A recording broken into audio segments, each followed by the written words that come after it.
Joining me now live is Environment and Water Minister Tanya Plibersek. Minister, thanks for joining us. Was the way the Attorney-General spoke to Olivia Caisley appropriate yesterday?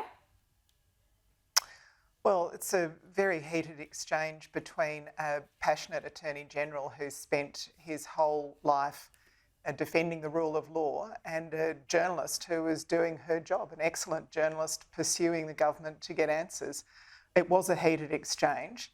But I think, the Attorney-General saying that he's not going to apologise for upholding the rule of law is a pretty standard thing to say. But was it appropriate though? I mean, it has been labelled as misogynistic. Do you think it was? Well, it's been labelled by Peter Dutton as misogynistic, which is pretty ironic given the sort of behaviour we see, particularly from Susan Ley every day in question time.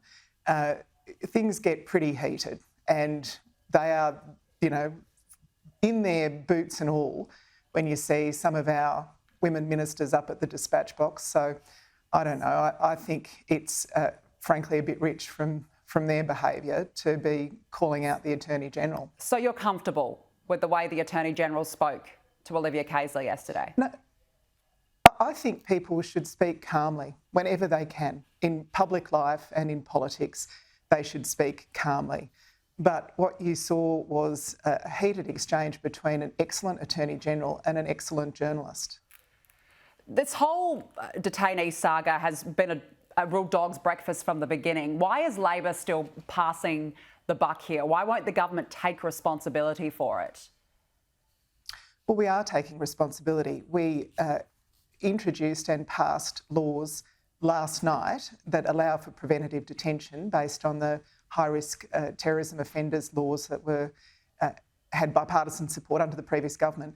Last night, even as late as last night, the opposition were trying to delay the passing of those laws. Last week, the opposition voted against stronger laws that made it illegal, for example, for people that had been convicted of offences against children to go near schools. They voted against laws that made it illegal for people who had sexually assaulted someone to approach that victim or members of their family. I don't understand why they voted against that. As soon as the High Court made its decision, we set up a task force with Australian Border Force and the Australian Federal Police. We put $255 million aside to make sure that these people could be tracked, to make sure that we had the resources to keep Australians safe. As quickly as we could, we introduced laws to respond to the High Court decision. It is beyond me why the opposition have voted against those laws or to delay those laws in each opportunity they had. All right, I just want to ask you one final question.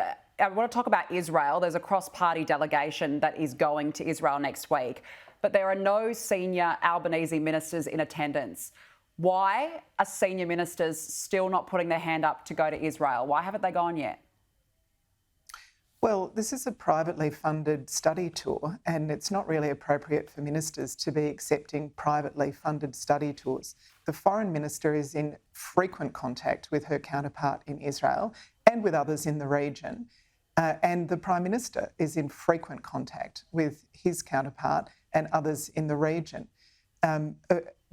Of course, we are in a government-to-government sense talking not just to the government of Israel, but to other governments in the region to try and reduce the conflict and bring peace. Presidents and prime ministers from around the world have gone. Where is Australia's Prime Minister and senior ministers showing their solidarity in Israel?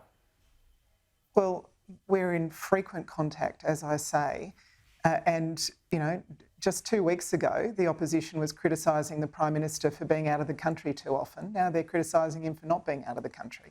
Doesn't really make sense, does it? Tanya Plibersek, we have to leave it there. Thanks for joining us this morning.